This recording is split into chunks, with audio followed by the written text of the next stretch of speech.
Short में बताता हूँ। दिल्ली गया, दिल्ली में मैंने हमारे इंटरव्यू में और शॉर्ट होते जा रहे हैं, we don't realise that these people we need to tell all over again. चलो डिटेल में थोड़ा डिटेल।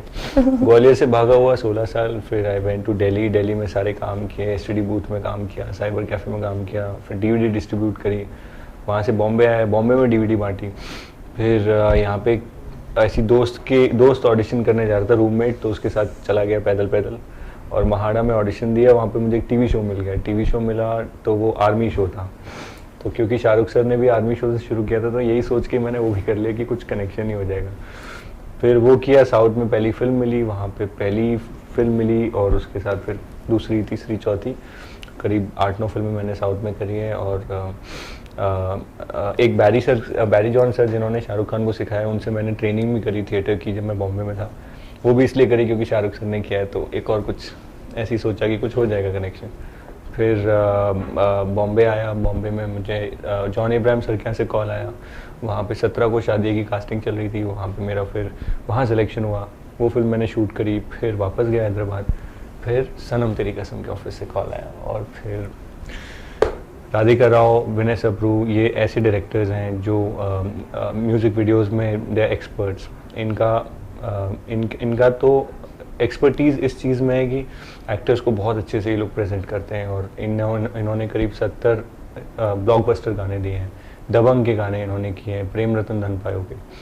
तो मैं तो इससे अच्छा लॉन्च, इससे अच्छा ब्रेक हो ही नहीं सकता कि एक नए एक्टर के लिए आप ऐसे एक्सपर्ट्स के साथ काम कर रहे हैं। तो सनम तेरी कसम की कास्टिंग हुई, और मुझे फिर मावरा मिली। और फिर मावरा बताएंगे आपको। उसके आगे बताऊँ या मैं शुरू से बताऊँ? आप अपना बताइए।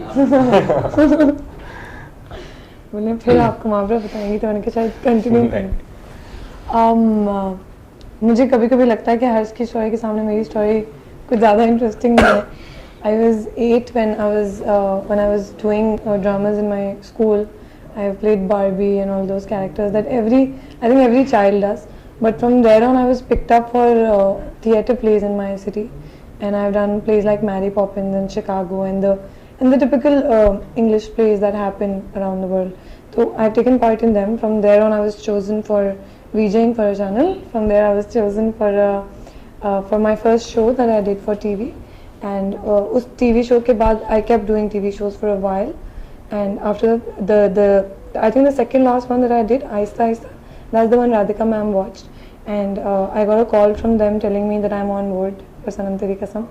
And they just told me just the synopsis, and they just said that for us you're on board, we've seen your work, and now you just fly in so we can just start working together.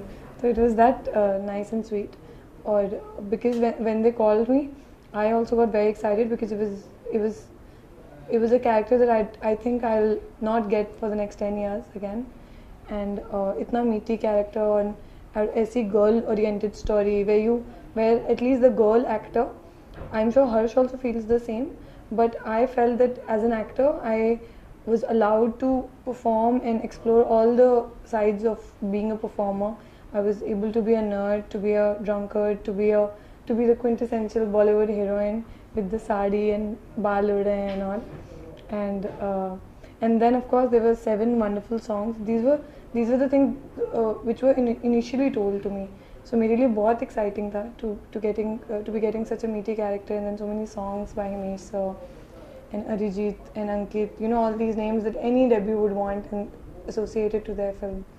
So yeah, this is how Sanam Teri Kasam happened. Were there any second thoughts before being a part of the movie Sanam Teri Kasam?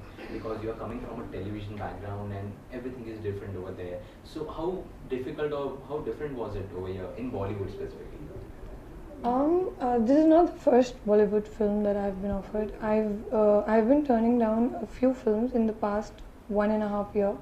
और उसकी reason सिर्फ ये थी कि मुझे because I was doing such content oriented work in my country and I was given roles and I was applauded for my performances, तो मुझे कभी भी ये नहीं लगा था कि I can just go and be the eye candy next to a big hero and just look pretty and get away with it. मुझे हमेशा पता था if I'll do that, I probably will not be as appreciated as I am for my performances in the serials. तो when Sanam Teri Kasam was offered to me, I looked at it the same way as I looked at the previous scripts which I turned down. So obviously this script had everything that any actor would want to do in their debut. That's अभी मैं आपको यही बता रही थी कि I think किसी भी एक्टर को ये सबसे इम्पोर्टेंट ये होता है कि वो परफॉर्म कर पाए, वो लोगों को बता पाए कि उसके अंदर कितना पोटेंशियल है to some extent. And second बात ये होती है कि आपकी प्रेजेंटेशन अच्छी हो. And Radhika ma'am and Vinay sir are known for brilliant presentations. there are no second thoughts about that. They have looked they have made new girls look as great as they've shot Salman sir, and you know, like छोटे लोगों की start से लेकर बड़े बड़े नामों तक they have made everyone look very very nice. So presentation पे तो कोई second thoughts हो ही नहीं सकते. And फिर script of course इतनी अच्छी थी तो I don't think any second thoughts. Great. हर्ष, हम देख रहे हैं पोस्टर पे you are floating your body in a very unusual manner, जैसे हम जी। दूसरे फिल्म में देखते हैं. सलमान की बॉडी देख चुके हैं, शाहरुख भी थोड़ी थोड़ी हमारी फिल्मों में करते हैं. तो वाज इट मतलब you wanted to do it और it was just tribute to some of your actors और समथिंग लाइक दैट? नहीं, ट्रिब्यूट देने के लिए बॉडी बनाना मतलब मैं इतने ऐसे घर से तो नहीं आता हूँ मैं कि मतलब इतना शौक हो मुझे किसी चीज़ का. It was plainly the requirement of the film, plainly the requirement of my directors. उनका एक विजन था, एक जैसे उन्होंने सरू के लिए मावरा को कास्ट किया और इसी तरीके से उनका इंदर जो मेरा कैरेक्टर का नाम है उसके लिए उनकी एक सोच थी और एक विजुअलाइजेशन था जिसको रियल लाइफ में लाने के लिए काफ़ी काम करना पड़ा उस पर. अगर आप मेरा पिछला काम कई लोगों ने अगर देखा होगा तो वो देखते होंगे कि इस फिल्म में I am looking very different. वो इसीलिए क्योंकि मेरे डायरेक्टर्स ने वो विजुलाइज किया, उसी की वजह से उन्होंने मुझसे बॉडी की रिक्वायरमेंट भी उन्होंने मुझे बताई और उसके लिए मैंने बनाई. मुझे बिल्कुल शौक नहीं जिम जाने का और डाइट करने का, लेकिन for this film it's okay, उनको भी पता है because it's a tough thing. It's a tough thing. अगर आप डाइट करते हैं तो बहुत मुश्किल होती है, थोड़ा थकान होती है दिमाग. But I think हर्ष बहुत religiously जिम भी जाता है और डाइट भी करता है. हाँ, if you're doing, if so you, I think अभी मैंने बहुत क्लोजली देखा है हर्ष को ना, I couldn't tell कि हर्ष को शौक नहीं है.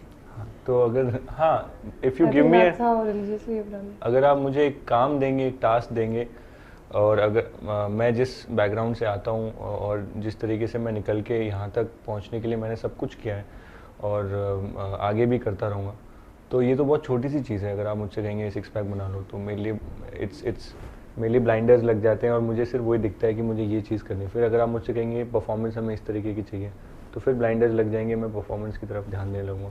तो उसी तरीके से ये मेरे लिए एक टास्क था और मुझे दिया गया था और it was absolute pleasure to do it, to reach this physical visual. It's a visual medium और आप यहाँ तक आपको अपनी फिजिक को एक लेवल पे लेके आना होता है जहाँ पे it looks good on the camera.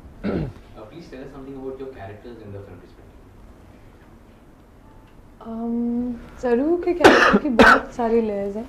मैं थोड़े से लफ्ज़ में सिर्फ थोड़ा सा ही बता पाऊँगी. She is a big dreamer. ये तो मुझे स्क्रिप्ट पढ़ते ही आइडिया हुआ था. Big dreamer at heart, very compassionate girl. सबसे प्यार करती है और यू नो सबका भला चाहती है and all. But I think सबसे जो प्यारी बात है वो ये कि she is very family oriented, so much so that she will put her family before her dreams. So I think that's something I also felt is, you know, when you see compassion in a character, that's a quality that I see in every human being as the first thing कि कोई compassionate है या नहीं. तो मेरे film के character में अगर मुझे ऐसे लगेगा कि वो कैरेक्टर compassion से ही बनाया गया है तो ऑब्वियसली मेरे लिए बहुत एक्साइटिंग था. और उसके अलावा लेयर्स उस तरह तो हैं ही, बट विजुअल में भी बहुत लेयर्स हैं कि पहले आप एक नर्ड लुक है, फिर बॉलीवुड लुक है. I keep calling it the Bollywood look, उसके अलावा मुझे उसकी कोई डिस्क्रिप्शन समझ में नहीं आती है. सो आई थिंक या इट वाज फन प्लेइंग सरू.